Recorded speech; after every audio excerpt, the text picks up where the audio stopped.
जय हिंद। आज के इस वीडियो लेक्चर में हम लोग कल जो 17 फरवरी को बिहार बोर्ड के अंतर्गत मैथमेटिक्स का पेपर होने वाला है, उससे रिलेटेड जितने भी मोस्ट इम्पोर्टेंट ऑब्जेक्टिव क्वेश्चन बन रहे हैं गणित में, उन सारे क्वेश्चनों को हम लोग सॉल्व करने का प्रयास करेंगे। तो चलिए बिना समय को व्यतीत करते हुए हम लोग चलते हैं अपने पहले क्वेश्चन की तरफ। पहला क्वेश्चन हमारा कह रहा है कि 625 के कितने अभाज्य गुणनखंड हैं। कि कोई भी संख्या दे दे, उसका अभाज्य गुणनखंड पूछे तो उसको हम क्या करेंगे, कटाएंगे, यानी कि उसका अभाज्य गुणनखंड निकालेंगे। तो 625 को हम काटेंगे, 5 से कटेगा, 5 से कम 5, 5 दूनी के 10, 5 से 25, फिर इसको काटेंगे हम 5 दूनी के 10, 5 पचे के 25, फिर इसको काटेंगे 5 से, तो 5 पचे क्या हो जाएगा 25। इसकी संख्या काउंटिंग कर लेंगे कि इसके अभाज्य गुणनखंड की संख्या कितना है, तो 1 2 3 4, यानी कि इसके अभाज्य गुणनखंडों की संख्या 4 हो रहा है। अतः हम कह सकते हैं कि इसका विकल्प नंबर कौन सा सही होगा, तो विकल्प नंबर बी सही हो जाएगा। चलिए दूसरा क्वेश्चन देखते हैं। दूसरा क्वेश्चन हमारा कह रहा है कि x square plus 5x plus 8, x square plus 5 plus 8 के शून्यंक अल्फा और बीटा हैं, तो अल्फा प्लस बीटा का मान क्या होगा। तो अल्फा प्लस बीटा का मान हम जानते हैं कि अल्फा प्लस बीटा का मान होता है माइनस में बी बाई ए। माइनस में बी बाई क्या होता है ए, तो माइनस में बी यहाँ पे हो जाएगा प्लस का 5, तो प्लस माइनस माइनस हो जाएगा, माइनस का 5 और बटा ए का मान है 1, यानी कि इसका आंसर आ जाएगा माइनस का 5। तो माइनस का 5 हमारा विकल्प नंबर बी में सही है, अतः विकल्प नंबर बी सत्य होगा। तीसरा क्वेश्चन देखते हैं। तीसरा क्वेश्चन कह रहा है कि यदि द्विघात समीकरण x square minus P x plus 4 के बराबर 0 के मूल बराबर हों, इसका मूल बराबर हो, तो पी का मान पूछ रहा है कि क्या होगा। तो चूँकि हम जानते हैं दोस्तों कि कभी भी जब मूल बराबर का है, यानी कि द्विघात समीकरण के मूल जब बराबर दिया हो, तो इसका विविधकर जो होगा, यानी कि बी स्क्वायर माइनस 4ac, इसका जो मान होगा वो 0 के बराबर होगा। तो इसका मान निकाल लेते हैं। यहाँ पे b का मान है p माइनस का p, तो माइनस p का स्क्वायर करेंगे, माइनस 4 गुणे a का मान आ जाएगा 1, गुणे c का मान आ जाएगा 4, c का मान कितना आ जाएगा 4, बराबर हो जाएगा 0। तो ये हो जाएगा 4 चौको 16, p का स्क्वायर हो जाएगा p स्क्वायर, अब प्लस 4 चौको माइनस में 4 चौको 16 बराबर 0 हो जाएगा। अब इसको हम जब सॉल्व करेंगे तो p बराबर हो जाएगा p स्क्वायर बराबर हो जाएगा इधर प्लस का 16। अब जब यहाँ से हम p का मान निकालेंगे, देखिए जब p का हम मान निकालेंगे तो p बराबर हो जाएगा, स्क्वायर हटेगा तो इसमें रूट हो जाएगा, तो 16 का वर्गमूल हो जाएगा प्लस माइनस में कौन सी 4, इसलिए विकल्प नंबर बी क्या हो जाएगा, सही हो जाएगा। चलिए तीसरा क्वेश्चन देखते हैं। तीसरा क्वेश्चन कह रहा है कि निम्नलिखित में से किस द्विघात बहुपद के शून्यंकों का योग 3 और गुणनफल माइनस का 10 हो, तो द्विघात बहुपद निकालना है। तो द्विघात बहुपद निकालने के लिए जब यहाँ पे कहेगा शून्यंकों का योग, जब कहेगा प्लस में है, तो हमको ये देखना है कि शून्यंकों का योग जब प्लस में है, यानी कि ये दिया है आपका मान दिया है अल्फा प्लस बीटा का मान। अल्फा प्लस बीटा का मान कितना दिया है, 3 दिया है, और अल्फा गुणे बीटा का मान दे रखा है कितना, माइनस का 10। माइनस का कितना दिया है 10।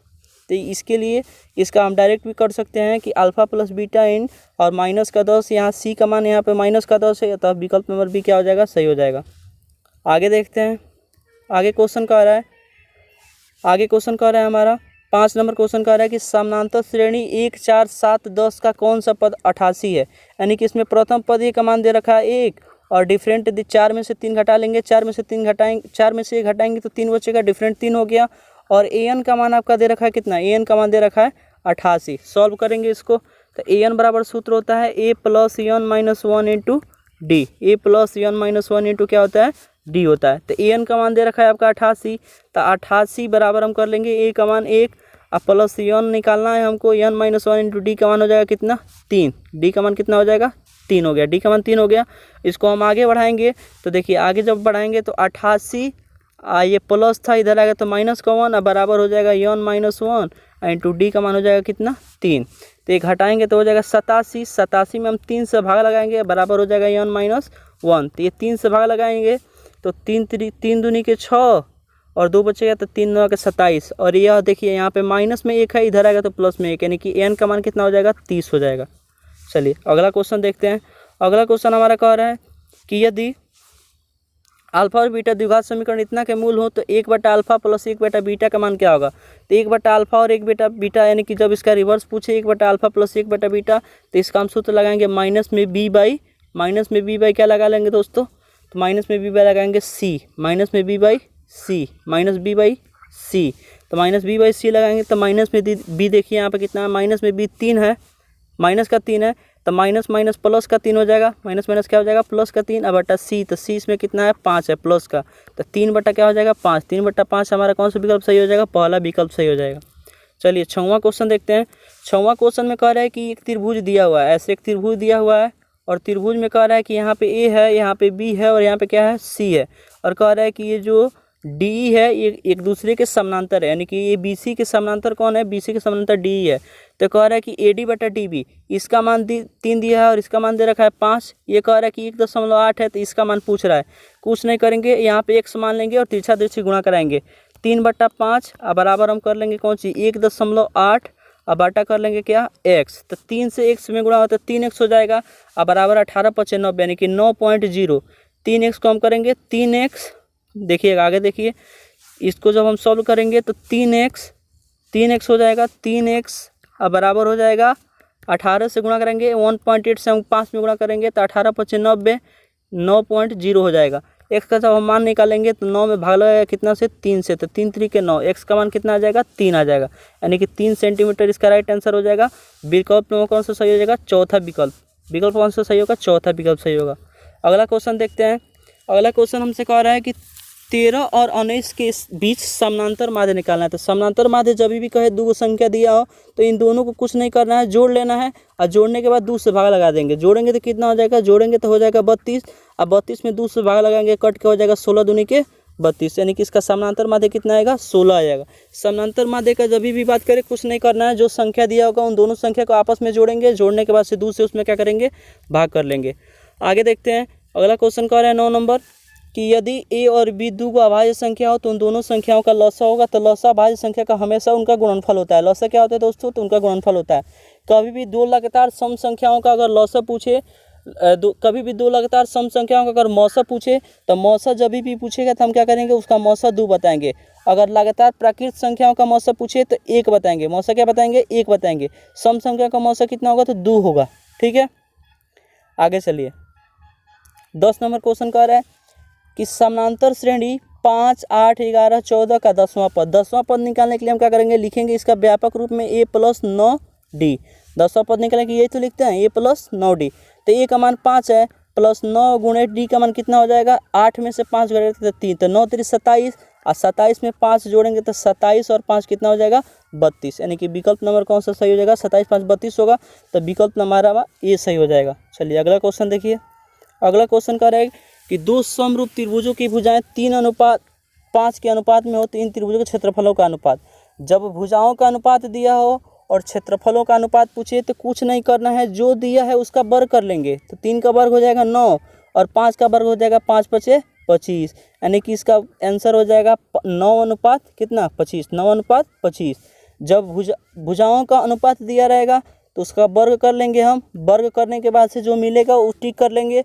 अगर हमको देता है क्षेत्रफलों का अनुपात देता है और तब भुजाओं का पूछता है तो उसका वर्गमूल कर लेंगे। चलिए अगला क्वेश्चन देखेंगे। अगला क्वेश्चन कह रहा है यदि p + 1 2p + 1 4p - 1 AP में है तो p का मान। तो हम जानते हैं कि AP में होने के लिए दूसरा पद में से पहले पद को घटाते हैं। तो दूसरा पद हमारा ये है 2p में से 2p + 1 में से हम घटाएंगे किसको, p या -1 को। तो 2p में से एगो p घटेगा तो एगो p बचेगा ना, और यहाँ से देखिए एगो p बचेगा और यहाँ से एक क्या होगा कट जाएगा, तो p बच गया। अब बराबर होना चाहिए तीसरा पद में से दूसरा पद। तो 4p में से 2p को घटाएंगे तो 2p बचेगा। 4p में से 2p को घटाएंगे तो कितना बचेगा, 2p बचेगा। और यहाँ पे देखिए माइनस का 1 है, ये माइनस का 1 हो जाएगा, तो माइनस का क्या हो जाएगा 2 है। 2p इधर आएगा तो p माइनस हो जाएगा 2p बराबर हो जाएगा माइनस का 2, घटेगा तो हो जाएगा माइनस का p बराबर माइनस का 2। 2 से माइनस कैंसिल, p का मान कितना आ जाएगा दोस्तों 2 आ जाएगा। p का मान कितना आएगा 2। हम क्या किए हैं तो a2 में से a1 को घटाए हैं और a3 में से a2 को घटाए हैं, और जो हमको मान मिला है उसको एक दूसरे को बराबर कर लिए हैं। बराबर करने पर p का पक्षांतर करेंगे तो हमको p का मान मिल जाएगा कितना 2 मिल जाएगा। विकल्प नंबर 2 सही हो जाएगा। चलिए अगला क्वेश्चन देखते हैं। अगला क्वेश्चन कह रहा है कि द्विघात समीकरण 2x² - 4x + 3 = 0 दिया हो तो इसका विवेचक क्या होगा। विवेचक का है चाहे विविधकर का है, इसका सूत्र होता है b² - 4ac। तो b का मान देखिए यहाँ पे माइनस का 4 है तो माइनस का 4 कर लीजिए स्क्वायर, -4 × a, तो a का मान है 2 और गुणे c का मान है कितना 3। तो 4 का स्क्वायर हो जाएगा 4 × 4 = 16 माइनस 4 दूनी के 8, 8 3 के 24 होगा ना। अब 16 में से 24 घटाएंगे तो बच जाएगा -8। तो विविधकर चाहे विवेचक कितना हो जाएगा, -8 हो जाएगा। विकल्प नंबर सी सही हो जाएगा। चलिए अगला क्वेश्चन देखिए। अगला क्वेश्चन हमसे ये कह रहा है 14 नंबर कि दो परमेय संख्याओं के बीच अधिकतम कितनी परमेय संख्या हो सकती है। तो ये अनंत परमेय संख्या होगी। कितनी परमेय संख्या होगी? अनंत परमेय संख्या होगी। दो परमेय संख्या कहे चाहे दो अपरमेय संख्या कहे, उनके बीच अनंत अपरमेय संख्या चाहे अनंत परमेय संख्या होती है। ये चीज़ ध्यान रखना है। अगला क्वेश्चन देखेंगे। अगला क्वेश्चन कह रहा है कि दो समरूप त्रिभुजों के क्षेत्रफलों का अनुपात 64:121 दिया हुआ है। तो हमसे पूछा जा रहा है कि इनके संगत भुजाओं का अनुपात। हम बताएं ना कि इसका क्या करना है, वर्गमूल करना है। तो हम डायरेक्ट कुछ नहीं करेंगे, 64 का और 121 का वर्गमूल कर लेंगे। 64 और 121 का वर्गमूल 8 × 64 और 11 रहे 121, यानी कि 8 अनुपात क्या हो जाएगा, 11। यानी कि विकल्प नंबर कौन सा सही हो जाएगा, पहला सही हो जाएगा। चलिए अगला क्वेश्चन देखेंगे। अगला क्वेश्चन कह रहा है कि एपी का प्रथम पद अगर ए हो, सार्वंतर स्मॉल डी हो, तो एनवां पद का योगफल निकालें। तो एन पदों का योगफल एसन का सूत्र पूछ रहा है। तो एसन बराबर सूत्र होता है n/2 × 2a + n-1 × d। तो ये हमारा विकल्प नंबर कौन सा सही हो जाएगा, विकल्प नंबर हमारा डी सही हो जाएगा। विकल्प नंबर कौन सही होगा, डी। अगला क्वेश्चन देखेंगे। अगला क्वेश्चन हमारा कह रहा है 17 नंबर क्वेश्चन कह रहा है कि एक समबाहु त्रिभुज ABC की भुजा 2a है। तो इसकी ऊंचाई √3a हो जाएगा। क्या हो जाएगा, √3a। विकल्प नंबर बी सही। अगला क्वेश्चन देखेंगे। अगला क्वेश्चन कह रहा है कोई AP दिया हुआ है 6, 9, 12 का सार्वंतर पूछ रहा है। तो सार्वंतर हम जानते हैं क्या होता है दोस्तों, तो A2 - A1। A2 हमारा 9 है, A1 कितना है, 6 है। तो 9 में से 6 को घटा लेंगे, डायरेक्ट हमारा आंसर मिल जाएगा कितना, 3। यानी कि विकल्प नंबर कौन सा सही हो जाएगा, पहला। सार्वंतर पे एक क्वेश्चन पूछेगा, सार्वंतर निकालने के लिए आप लोग कुछ नहीं करना है, A2 में से A1 को घटा लेना है। अगला क्वेश्चन देखेंगे। अगला क्वेश्चन हमसे कह रहा है कि एक वृत्त का क्षेत्रफल दिया हुआ है 154 वर्ग सेमी। तो इसकी परिधि पूछ रहा है, यानी कि पाई आर स्क्वायर का मान दे रखा है 154। क्षेत्रफल यही तो होता है, पाई आर स्क्वायर, इसका मान दे रखा है 154। तो यहाँ से हम जब आर स्क्वायर का मान निकालेंगे तो ध्यान दीजिएगा, पाई गुणा इधर आएगा तो क्या होगा, भाग लगेगा। तो 154 और पाई का मान तो 22/7 उलट लेंगे, 7 ऊपर चला जाएगा, 22 नीचे ही रह जाएगा। काटेंगे इसको 7 बार में कट जाएगा। तो आर स्क्वायर बराबर हो जाएगा 7 × 7 यानी कि 7 × 7 = 49। तो आर का मान निकालेंगे तो अंदर रूट में क्या हो जाएगा, 49। और 49 का वर्गमूल कितना होता है, तो 49 का वर्गमूल होता है कितना, 7। 49 का वर्गमूल 7 हो गया, यानी कि हमको आर का मान मिल गया कितना, 7। अब हमसे परिधि पूछ रहा है तो 2 पाई आर लगा देंगे। तो 2 × पाई का मान 22/7 और गुणे आर, तो आर का मान है 7। 7 से 7 कैंसिल, 22 को 2 में गुणा कर लेंगे तो 22 दूनी के 44 सेंटीमीटर इसका क्या हो जाएगा, 44 सेंटीमीटर परिधि। यानी कि विकल्प नंबर कौन सा सही हो जाएगा, बी नंबर। चलिए अगला क्वेश्चन देखिए। अगला क्वेश्चन कह रहा है कि यदि बहुपद x² - 2x - 6 के शून्यंक अल्फा और बीटा हो तो अल्फा गुणे बीटा का मान। तो अल्फा गुणे बीटा जब भी कहेगा तो इसका मान होता है c/a।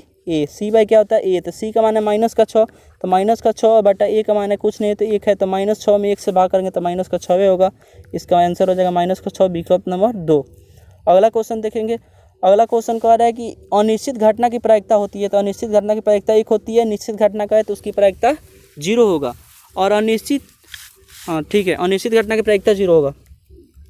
अगला क्वेश्चन देखेंगे। अगला क्वेश्चन हमसे कह रहा है कि मूल बिंदु के निर्देशांक हमेशा क्या होता है। तो मूल बिंदु के निर्देशांक हमेशा 0, 0 क्या होता है दोस्तों, 0, 0। अगला क्वेश्चन देखेंगे।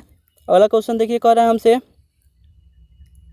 अगला क्वेश्चन कह रहा है कि समद्विबाहु त्रिभुज ABC दिया है और उसमें कह रहा है कि AC जो है BC के क्या है, बराबर है। तो AB² = 2AC² होगा। तो कोण C का मान हमेशा कितना डिग्री होगा, तो 90 डिग्री। कोण C बराबर 90 डिग्री, ये चीज़ याद रखना है। अब देखिए कह रहा है कि निम्नांकित में से कौन बहुपद नहीं है। बहुपद नहीं है, इसका मतलब ये हुआ कि हमारा ये रूट में x है ना, यही बहुपद क्या होगा, नहीं होगा। तो विकल्प नंबर कौन सा सही हो जाएगा, C नंबर। चलिए अगला क्वेश्चन देखते हैं। अगला क्वेश्चन कह रहा है कि दो रैखिक समीकरणों के आलेख प्रतिच्छेदी हैं तब उनके समीकरणों का हल एक हल होगा। जब प्रतिच्छेदी कहेगा यानी कि एक बिंदु पर आलेख क्या होंगे, एक ही बिंदु पर काटेंगे। तो एक ही बिंदु पर जब काटेंगे तो उसका केवल और केवल कितना हल होगा, एक हल होगा। अगला क्वेश्चन देखते हैं। अगला क्वेश्चन कह रहा है कि किसी निश्चित घटना की प्रायिकता होती है। तो निश्चित घटना की प्रायिकता 1 होती है, अनिश्चित घटना कहेगा तब क्या हो जाएगा, 0। अगला क्वेश्चन कह रहा है कि अगर दो त्रिभुज समकोणिक हों तो ये एक दूसरे के समरूप भी होंगे। समकोणिक होंगे इसका मतलब ये हुआ कि समान कोण होगा तो समरूप भी होंगे। विकल्प नंबर कौन सा सही हो जाएगा, A नंबर। अगला क्वेश्चन देखेंगे। अगला क्वेश्चन कह रहा है कि निम्नलिखित द्विघात बहुपद में शून्य अंकों का योग और -3 हो, गुणनफल 2 हो तो कौन सा सही होगा। तब इसका हम जानते हैं कि अल्फा प्लस बीटा का मान हमको दे रखा है माइनस में कितना 3, तो माइनस में 3 का मतलब ये हुआ कि ये माइनस वाला जो होगा वो प्लस हो जाएगा, माइनस वाला क्या हो जाएगा प्लस हो जाएगा। तो ये प्लस वाला विकल्प नंबर कौन सा सही हो जाएगा, माइनस वाला ये प्लस में 3 हो गया, प्लस में ये 2 दिया ही है, प्लस में 3 प्लस में 2 यानी कि x स्क्वायर और प्लस 3x प्लस 2, विकल्प नंबर कौन सा सही हो जाएगा, ये सही हो जाएगा। आगे बढ़िए, आगे कह रहा है ना कि 96 के अभाज्य गुणनखंड क्या होंगे, तो 96 को हम कटा लेंगे, 96 को कटाएंगे 2 से काटिए, 2 चौको 8, 2 अठे 16, 2 से काटेंगे 24 दूनी के 48, फिर 2 से काटेंगे 2 12 दूनी के 24, फिर 2 से काटेंगे 2 6 दूनी के 12, फिर 2 से काटेंगे 2 तिहाई के 6, तो 1 2 3 4 5, 2 का पावर 5 हो जाएगा और 3 का पावर कुछ नहीं है तो क्या हो जाएगा 1, 2 का पावर 5 और 3 का पावर 1, विकल्प नंबर कौन सा सही हो जाएगा, सी नंबर सही हो जाएगा। अगला क्वेश्चन देखते हैं। अगला क्वेश्चन कह रहा है कि 6/15 का दशमलव प्रसार क्या होगा, तो शांत होगा, क्योंकि 15 को हम जब काटेंगे ना तो 3 × 5 यानी कि 5 के घात के रूप में हो रहा है, इसलिए इसका दशमलव प्रसार क्या हो जाएगा, शांत हो जाएगा। अगला क्वेश्चन देखते हैं। अगला क्वेश्चन हमसे कह रहा है कि बिंदु ए बराबर इतना दिया है, बी बराबर इतना दिया है, तो मध्य बिंदु का निर्देशांक, मध्य बिंदु का निर्देशांक का सूत्र होता है x1 + x2/2, x1 + x2 क्या हो जाएगा 2, और y1 + y2 क्या हो जाएगा दोस्तों, तो 2, x1 + x2/2 और y1 + y2/2, तो इसको दोनों को जोड़ के 2 से भाग करिए। हम कुछ नहीं करेंगे, इन 2 को जोड़ेंगे 4 में, तो 4 में 2 को जोड़ेंगे तो 2 4 कितना हो जाएगा 6, 6 में हमको 2 से भाग कर लेना है, और -4 में -2 जोड़ना है, तो -4 -2 माइनस का 6 हो जाएगा, इसमें भी 2 से भाग करेंगे, ये कटेगा 3 बार में, ये भी कटेगा माइनस में 3 बार में, तो 3 और -3, विकल्प नंबर कौन सा सही हो जाएगा, बी, विकल्प नंबर कौन सा सही होगा, बी। आगे बढ़ते हैं। अगला क्वेश्चन हमसे कह रहा है कि 2 संख्याओं का मौसा 25 है और लौसा कितना है, लौसा कह रहा है 50 है, मौसा 25 है, तो इसका पूछ रहा है कितना, गुणनफल पूछ रहा है। तो गुणनफल मतलब दोनों संख्याओं का गुणनफल बराबर सूत्र रहता है उनका मौसा गुणा उनका लौसा, दोनों को गुणा करेंगे, 25 को और किसको गुणा कर लेंगे 50 को, तो ये गुणा जब दोनों को करेंगे 25 और 50 को गुणा करेंगे, 25 × 5 = 125 यानी कि 1200 कितना हो जाएगा 50, विकल्प नंबर कौन सा सही हो जाएगा, बी। आगे बढ़ते हैं। अगला क्वेश्चन कह रहा है हमसे एक पासे को एक बार उछाला जाता है तो सम संख्या आने की प्रायिकता, एक पासा है और एक बार उछालना आता है, पासा में हम जानते हैं चूँकि कि टोटल 6 होते हैं और सम संख्या कौन कौन आएगा, तो 2 4 6 तीनों को सम संख्या आएगा, और टोटल इसका नंबरिंग क्या होता है, तो 1 से 6 तक होता है, यानी कि इसकी सम संख्या आने की प्रायिकता, तो इस सम संख्या 3 बार आएगा, 3 को है सम संख्या 2 4 और 6, और टोटल इसमें नंबर कितना होता है, तो 6 होता है, यानी कि 3/6 हो जाएगा, 3 × 3 3 दूनी के 6, यानी कि सम संख्या का पूछे तो 1/, क्या हो जाएगा 2 हो जाएगा। यहाँ से अगर दोस्तों आपको विषम संख्या का भी पूछता है तो विषम संख्या का भी प्रायिकता हो जाएगा कितना, 1/2। सम संख्या का प्रायिकता पूछे, पासा एक बार उछाला जाए, सम संख्या का पूछे चाहे विषम संख्या का पूछे, उसका आंसर हम बताएंगे 1/2। अगर यही क्वेश्चन हमसे कह देता, यही क्वेश्चन अगर कह देता कि 1 आने की प्रायिकता बताएं, तो 1/, क्या हो जाएगा 6, 2 आने की प्रायिकता 2/6, काट लेंगे 1/3, यानी कि 2 आने की प्रायिकता हो जाएगा 1/3, तो ये चीज़ ध्यान रखना है। आगे बढ़ते हैं। अगला क्वेश्चन हमसे कह रहा है कि √2 एक है, तो √2 कौन संख्या है, तो अपरमेय संख्या है, √2 कौन सा संख्या होगा, अपरमेय संख्या, परमेय अपरमेय पे एक क्वेश्चन पूछेगा। आगे बढ़ते हैं। अगला क्वेश्चन कह रहा है हमसे कि बिंदु 2,3 की दूरी मूल बिंदु से कितनी होगी, तो मूल बिंदु से दूरी कभी भी पूछेगा तो x² + y², x² + y², यानी कि 2 का स्क्वायर आप प्लस 3 का स्क्वायर कर लेंगे, 2 का स्क्वायर हो जाएगा 4, 3 का स्क्वायर हो जाएगा 9, 9 में 4 को जोड़ेंगे तो 9 4 कितना हो जाएगा 13, रूट का कितना हो जाएगा दोस्तों 13, तो विकल्प नंबर कौन सा सही हो जाएगा, सी, विकल्प नंबर सी। तो मूल बिंदु से कभी भी दूरी पूछेगा तो उन दोनों का अंदर रूट में स्क्वायर कर लेना है, स्क्वायर करेंगे 2 दूनी के 4, 3 का स्क्वायर करेंगे 3 3 के 9, दोनों को जोड़ लेना है, 9 4 कितना हो जाएगा 13, विकल्प नंबर सी सही। आगे बढ़ते हैं। अगला क्वेश्चन कह रहा है कि पाई एक कौन सा संख्या, तो पाई एक अपरमेय संख्या, कौन सा संख्या है दोस्तों, तो अपरमेय संख्या, पाई अपरमेय संख्या है। आगे बढ़ेंगे। अगला क्वेश्चन कह रहा है कि sin 90 - थीटा, sin 90 - थीटा बराबर सूत्र होता है cos थीटा, sin 90 - थीटा बराबर cos थीटा, विकल्प नंबर सी सही। आगे बढ़ेंगे। पुनः कह रहा है कि बिंदु, ये कह रहा है कि बिंदु ए इतना है, बी इतना है, तो मिलाने वाले मध्य बिंदु के निर्देशांक दोनों को जोड़ो, 4 में 6 को जोड़ेंगे तो 4 + 6 बराबर हो जाएगा 10, 10/2 प्लस y1 + y2, तो 5 + 5 ये भी हो जाएगा 10/2, काटेंगे दोनों को, काटेंगे तो 2 × 5 = 10, 2 × 5 = 10, यानी कि 5 5, विकल्प नंबर कौन सा सही हो जाएगा, बी सही हो जाएगा। आगे बढ़ेंगे। आगे हमारा क्वेश्चन कह रहा है कि बिंदु 2 3 -2 और 3 के बीच की दूरी, तो बीच की दूरी का different equal to D equal to सूत्र होता है अंदर रूट में x1 - x2 का वर्ग, x1 - x2 का वर्ग प्लस हो जाएगा y1 माइनस y2 का वर्ग, यही सूत्र होता है दूरी सूत्र का। तो यहाँ पे देखिए x1 हम लगाएंगे, x1 हमारा है 2 और माइनस 2, तो माइनस माइनस प्लस हो जाएगा ना, तो 2 प्लस 2, 2 प्लस 2, 2 प्लस 2 का वर्ग कर लेंगे। अब प्लस y1 माइनस y2, तो y1 है 3 और y2 है 3, तो 3 माइनस का हो जाएगा 3, 3 माइनस 3 का क्या हो जाएगा वर्ग, तो ये 2 प्लस 2 4 हो जाएगा, 4 का वर्ग और प्लस हो जाएगा ये 0 का वर्ग, तो 4 का वर्ग हो जाएगा 4 चौको 16, और 16 का वर्गमूल कितना होता है, तो 16 का वर्गमूल होता है 4। हमारा कौन सा विकल्प सही हो जाएगा, तो विकल्प नंबर बी हो जाएगा, क्योंकि रूट में 16 आया था, रूट 16 का वर्गमूल कितना होता है 4 होता है, विकल्प नंबर बी सही। आगे बढ़ेंगे, आगे देखिए ऐसा क्वेश्चन हर साल लगभग पूछा जाता है। तो ऐसे क्वेश्चन में हमको क्या करना है, सबसे पहले वैल्यू देखना है कि 90 के बराबर आ रहा है कि नहीं। 80 में 10 जोड़ देंगे तो 90, और 75 में 15 जोड़ देंगे तो 90, यानी कि 90 आ गया दोनों को जोड़ने से। तो इसका आंख बंद करके हमको टिक कर लेना है कितना, इसका आंसर कितना आएगा 1 आएगा। गुणा में दे चाहे भाग में दे, गुणा में दे चाहे भाग में दे, एक और वैल्यू अगर भाग में भी देता है तभी भी उसका आंसर कितना आएगा 1 ही आएगा। चलिए अगला क्वेश्चन देखते हैं। अगला क्वेश्चन हमको है नियामक ज्यामिति से, माइनस में 3 और 5 ये किस चतुर्थांश में है। तो सबसे पहले हम चतुर्थांश देखेंगे। पहले चतुर्थांश में दोनों पॉइंट हमारा किस में होता है जी, प्लस में होता है। दोनों बिंदु हमारे दोनों जो मान होगा प्लस में होगा, दूसरे में एगो माइनस होगा, दूसरा क्या होगा प्लस होगा, तीसरे में क्या होगा दोनों माइनस होगा, तीसरे चतुर्थांश में दोनों हमारा मान क्या होगा माइनस होगा, और चौथे में क्या होगा पहला प्लस होगा और दूसरा क्या होगा माइनस होगा। तो इसमें देखिए पहला माइनस दिया है, दूसरा प्लस दिया, तो पहला माइनस दूसरा प्लस किस में होता है, तो चतुर्थांश दूसरा में होता है, चतुर्थांश दूसरा में, इसलिए हम इसमें का कौन सा टिक लगाएंगे, द्वितीय चतुर्थांश के बिंदु है। चलिए आगे देखते हैं।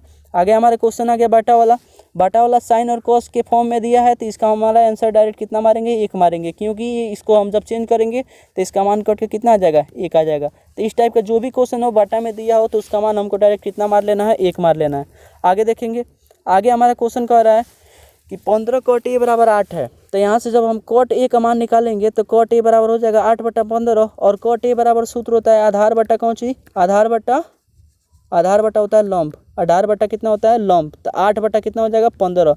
यहाँ से जब हम कोण निकालेंगे तो कोण हो जाएगा हमारा 15 का स्क्वायर 225, और 8 का स्क्वायर जोड़ लेंगे रूट में, 8 का स्क्वायर कितना हो जाएगा 8 8 64, तो 64 में इसको जोड़ेंगे तो 289 होगा। कितना होगा दोस्तों 289, 9 और ये हो जाएगा 6 6 2 8 289, तो 289 का वर्गमूल हो जाएगा कितना 289 आ रहा है रूट में, 289 का वर्गमूल हमारा हो जाएगा कितना 17 होता है। चाहे ट्रिपलेट भी आप लोग याद रखेंगे 8 15 और 17, 8 15 और 17, तो 8 15 है तो इसका कोण कितना निकल जाएगा 17। हमसे पूछा जा रहा है किसका मान, साइन का मान।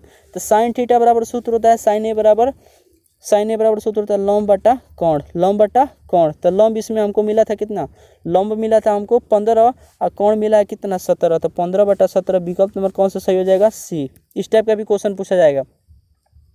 आगे बढ़ते हैं। अगला क्वेश्चन कह रहा है कि sine square 45 plus cos square 45 का मान कौन होगा। तो sine square theta plus cos square theta का मान हम जानते हैं कितना होता है दोस्तों, तो 1 होता है। चलिए आगे बढ़ेंगे।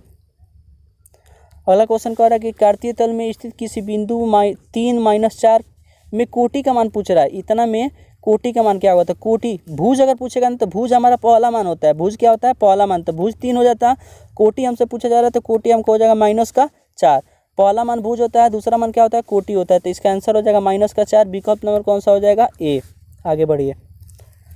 आगे हमसे क्वेश्चन कह रहा है कि सेक स्क्वायर थीटा -1 का मान होता है कौन सी, tan square theta. Sec square theta -1 equal to सूत्र होता है tan स्क्वायर थीटा। यहाँ से अगर हम चाहें तो यहाँ से एक और मान निकाल सकते हैं सेक स्क्वायर थीटा का। सेक स्क्वायर थीटा का जब हम मान निकालेंगे तो हो जाएगा tan स्क्वायर थीटा +1।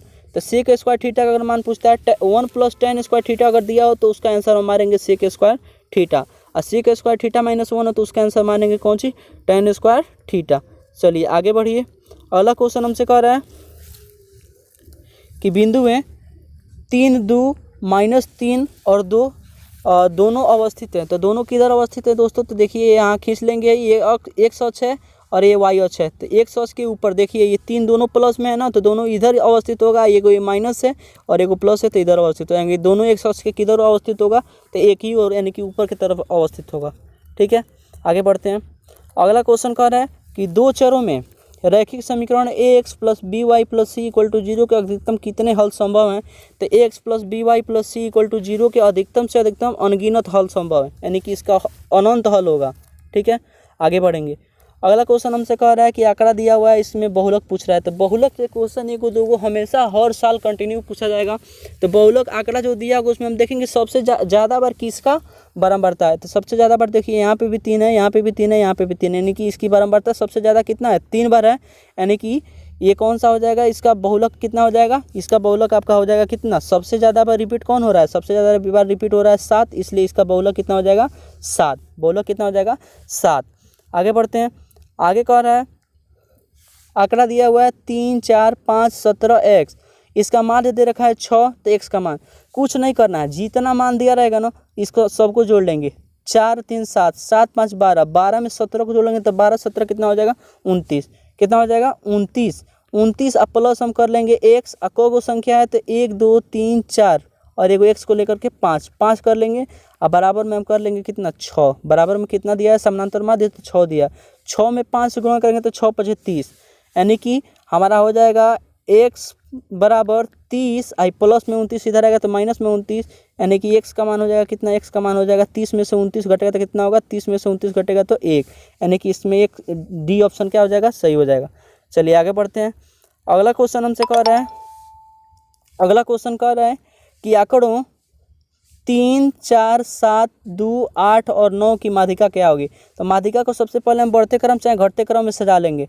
तो बढ़ते क्रम में सजाएंगे तो 2, 3, 4 और इधर से 6, 7, 8, 6, 7, 8, तो यहाँ से हम छोड़ देंगे 7, 8 और 9 को छोड़ देंगे। 2, 3, 4, 6, 7, 8, 9, यही ना है। अब हमको क्या करना है, 3 अंक इधर से 3 अंक इधर से छोड़ देना है, बीच वाला ले लेंगे माध्यिका। तो बीच वाला माध्यिका कितना है 6 हो जाएगा। अगर सम संख्या में दिया हो, इवन नंबर माध्यिका आंकड़ा दिया हो तो दोनों को जोड़ लेंगे, दोनों बीच वाले को जोड़ लेते। अगर सम संख्या का मान लीजिए कि यहाँ पे एक और 9 होता तो इन दोनों को 6 को और 7 को जोड़ लेते और 2 से भाग कर लेते। चलिए आगे बढ़िए। अगला क्वेश्चन हमसे कर रहा है और ये लास्ट क्वेश्चन है, ताश की एक गड्डी से एक पता या दृश्य निकाला जाता है तो फेस कार्ड यानी कि तस्वीर वाला पता की होने की प्रायिकता क्या होगी। तो तस्वीर वाला चूंकि हम जानते हैं कि टोटल कितना पता होता है, 12 पता होता है। तो 12 और टोटल पत्तों की संख्या कितना होता है, 52 होता है। इसको काटेंगे 4 से काटेंगे, 4 3 के 12 और 4 13 चौको कितना हो जाएगा 52। 3 बटा कितना हो जाएगा दोस्तों, 3 बटा हो जाएगा 13, यानी कि हमारा विकल्प नंबर कौन सा सही हो जाएगा, पहला सही हो जाएगा। विकल्प नंबर कौन सा सही होगा, पहला सही होगा। तो मुझे विश्वास है कि आप लोगों को ये सारा क्वेश्चन समझ में आया होगा और इन सारे क्वेश्चनों को एक बार अच्छे से आप लोग देखिएगा और देखने के बाद से इसी टाइप का क्वेश्चन आप लोग से पूछा जाएगा। इन सारे क्वेश्चनों को देखने के लिए आप लोग को धन्यवाद।